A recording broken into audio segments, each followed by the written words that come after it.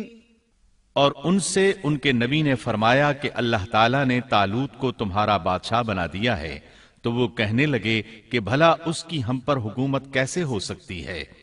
اس سے تو کہیں زیادہ بادشاہت کے حقدار ہم ہیں، اس کو تو مال میں فراخی بھی نہیں عطا کی گئی ہے۔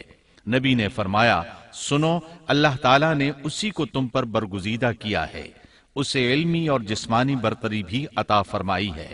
بات یہ ہے کہ اللہ جسے چاہے اپنا ملک دے، اللہ تعالیٰ کشادگی والا، علم والا ہے۔ طالوت ایک غریب آدمی تھا، مالی حیثیت بھی اچھی نہیں تھی، چمڑوں کو رنگ کر پیٹ پالتا تھا، لیکن اس وقت علم و حکمت میں اس کا کوئی ثانی نہیں تھا، اور جسمانی ڈیل ڈول بھی اس قدر تھا کہ جو ایک بار دیکھتا ہی رہ جاتا۔ اللہ نے اسے بہت اچھا جسم اور اعضاء عطا فرمائے تھے، رنگ بھی سفید تھا، لیکن چونکہ وہ یہودا کی نسل سے نہیں تھا، اس لیے وہ کہنے لگے اس کی نسبت تو ہم زیادہ حقدار ہیں کہ بادشاہ بنے۔ ان کی بات کا جواب شمویل علیہ السلام نے یہ دیا کہ یہ انتخاب میرا نہیں، اللہ تعالیٰ کا ہے، اور بادشاہت کے لیے عقل اور جسمانی طاقت کی ضرورت ہوتی ہے۔ بادشاہت یوں بھی اللہ کے اختیار میں ہے، جسے چاہے عطا کر دے۔ یہ سن کر ان میں سے اکثر نے لڑنے سے انکار کر دیا، اللہ کے نبی کی اطاعت بھی چھوڑ گئے۔ اس نازک موقع پر شمویل علیہ السلام نے ان سے کہا، اگر میں تمہارے پاس کوئی ایسا نشان اور معجزہ لے آؤں جو ثابت کر دے کہ یہ اللہ کا انتخاب ہے، تو کیا تم میری باتوں پر یقین کر لو گے؟ وہ کہنے لگے، جی ہاں۔ چنانچہ اللہ نے انہیں ایک معجزہ عطا فرمایا۔ اس کا ذکر سورۃ البقرہ آیت 248 میں آیا ہے۔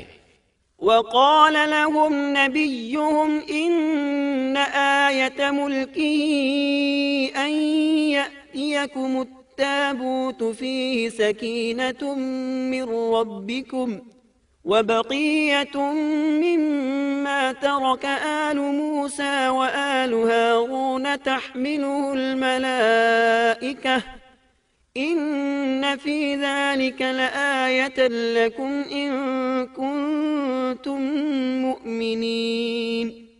ان کے نبی نے ان سے پھر کہا کہ اس کی بادشاہت کی ظاہری نشانی یہ ہے کہ تمہارے پاس وہ صندوق آ جائے گا جس میں تمہارے رب کی طرف سے دل جمعی ہے، اور آل موسیٰ اور آل ہارون کا بقیہ ترکہ ہے، فرشتے اسے اٹھا کر لائیں گے۔ یقیناً یہ تو تمہارے لیے کھلی دلیل ہے اگر تم ایماندار ہو۔ اس آیت میں اللہ تعالیٰ نے شمویل علیہ السلام کی نبوت اور طالوت کی بادشاہی ثابت کرنے کے لیے نازل ہونے والے معجزے اور علامات کا ذکر کیا ہے، یعنی وہ تابوت جسے بنو عمالقہ نے چھین لیا تھا وہ واپس آ جائے گا اور فرشتے اسے اٹھا کر لائیں گے۔ چنانچہ لوگوں کے دیکھتے ہی دیکھتے اللہ کے فرشتوں نے اس تابوت کو لا کر طالوت کے سامنے پیش کر دیا۔ یہ معجزہ دیکھ کر وہ مطیع ہو گئے۔ اب طالوت ان لشکروں کو لے کر دشمن کی طرف بڑھے۔ اللہ تعالیٰ سورۃ البقرہ آیت 249 میں فرماتے ہیں، فلما فصل طالوت بالجنود قال إن الله مبتليكم بنهر فمن شرب منه فليس مني ومن لم يطعمه فإنه مني إلا من اغترف اقترف غرفة بيده فشربوا منه إلا قليلا منهم. جب طالوت لشکروں کو لے کر نکلے تو کہا، سنو، اللہ تمہیں ایک نہر سے آزمانے والا ہے، جس نے اس میں سے پانی پی لیا وہ میرا نہیں، اور جو اسے نہ چکھے گا وہ میرا ہے۔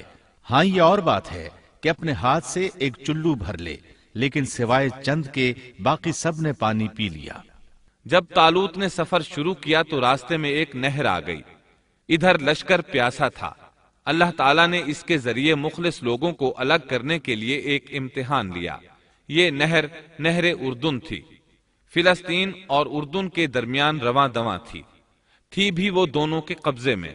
آزمائش اور امتحان کے لیے حکم یہ ہوا کہ باوجود سخت پیاس کے پانی کو استعمال نہ کرنا، صرف ایک چلو بھر کر پینے کی اجازت تھی، اور جو شخص سیر ہو کر پیے گا وہ آپ کے ساتھ نہیں جا سکے گا۔ جب وہ گزرنے لگے تو چند ایک نے ایک چلو پانی لیا، باقی سب نے زیادہ پانی پی لیا اور اس آزمائش میں ناکام ہو گئے۔ کامیاب ہونے والوں کی تعداد صرف اور صرف 313 تھی۔ صحیح بخاری میں سیدنا برا بن عازب رضی اللہ عنہ سے روایت ہے کہ ہم اصحاب محمد صلی اللہ علیہ وسلم آپس میں یہ باتیں کیا کرتے تھے کہ غزوہ بدر میں شریک ہونے والوں کی تعداد طالوت کے ساتھیوں کے برابر تھی۔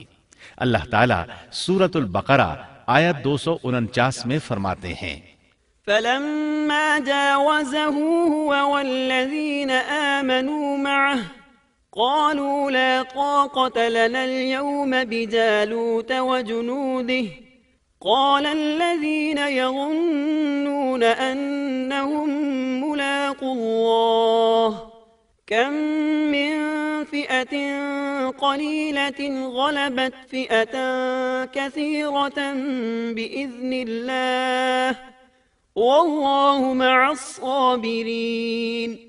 طالوت مومنوں کے ساتھ جب نہر سے گزر گئے تو وہ لوگ کہنے لگے، آج تو ہم میں طاقت نہیں کہ جالوت اور اس کے لشکروں سے لڑیں، لیکن اللہ سے ملاقات پر یقین رکھنے والوں نے کہا، بسا اوقات تھوڑی سی جماعتیں بڑی اور بہت سی جماعتوں پر اللہ کے حکم سے غلبہ پا لیتی ہیں، اور اللہ تعالیٰ صبر کرنے والوں کے ساتھ ہے۔ جالوت کا لشکر بہت بڑا تھا، جبکہ طالوت کے ساتھ صرف 313 آدمی تھے۔ یہ صورتحال دیکھ کر بنی اسرائیل گھبرا گئے، بولے ہم تو تعداد میں بہت تھوڑے اور نہایت کمزور ہیں، کس طرح ان سے جہاد کر سکتے ہیں؟ لیکن ان میں سے کچھ لوگ نہایت پارسا اور اللہ پر یقین رکھنے والے تھے۔ یہ اور شمویل علیہ السلام دوسروں کا حوصلہ بڑھانے لگے، آخر وہ لڑائی پر تیار ہو گئے، مقابلہ ہوا۔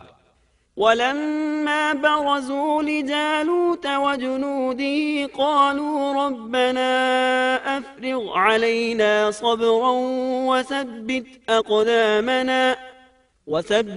أقدامنا وانصرنا على القوم الكافرين۔ اور جب ان کا جالوت سے اور اس کے لشکر سے مقابلہ ہوا تو انہوں نے دعا مانگی کہ اے پروردگار ہمیں صبر دے، ثابت قدمی دے اور کفار کے مقابلے میں ہماری مدد فرما۔ مقابلہ شروع ہوا۔ جالوت اپنے لشکر سے نکلا اور مقابلے کے لیے للکارا۔ یہ بہت طاقتور تھا، اس کا پورا بدن اسلحے سے لیس تھا۔ مسلمان اسے دیکھ کر ڈر گئے۔ طالوت نے اپنے ساتھیوں سے کہا، کون اس کے مقابلے میں نکلے گا؟ سب خاموش رہے۔ اس کے لشکر سے ایک نوجوان نکلا، یہ داؤد علیہ السلام تھے۔ اس وقت یہ صرف 16 سال کے تھے۔ یہ رسی میں پتھر باندھ کر اس کو گھما کر پھینکنے کے ماہر تھے۔ نشانہ زبردست تھا، پتھر بہت تیزی سے جاتا تھا، اس کی ضرب بہت شدید ہوتی تھی۔ جالوت نے انہیں دیکھ کر مذاق اڑایا۔ اس نے کہا، نوجوان تم ابھی بچے ہو، واپس جاؤ، میرے مقابلے میں کسی بڑے کو بھیجو۔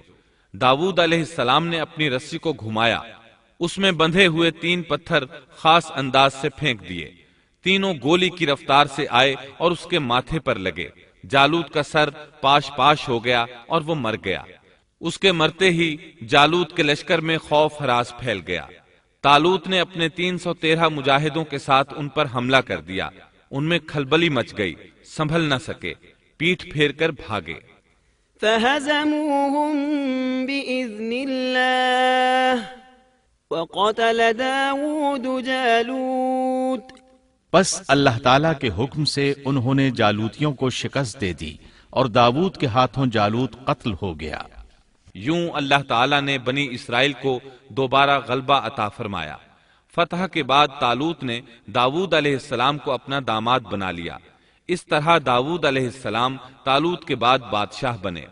اللہ تعالیٰ سورۃ البقرہ آیت 251 میں فرماتے ہیں، وآتاه الله الملك والحكمة وعلمه مما يشاء، اور اللہ تعالیٰ نے اسے بادشاہت اور حکمت عطا فرمائی اور جتنا کچھ چاہا علم بھی عطا فرمایا۔ اس طرح اللہ تعالیٰ نے داود علیہ السلام کو بنی اسرائیل کا بادشاہ بنا دیا۔ بادشاہت اور نبوت ان کے پاس جمع ہو گئی، اور ایسا طویل عرصے کے بعد ہوا تھا۔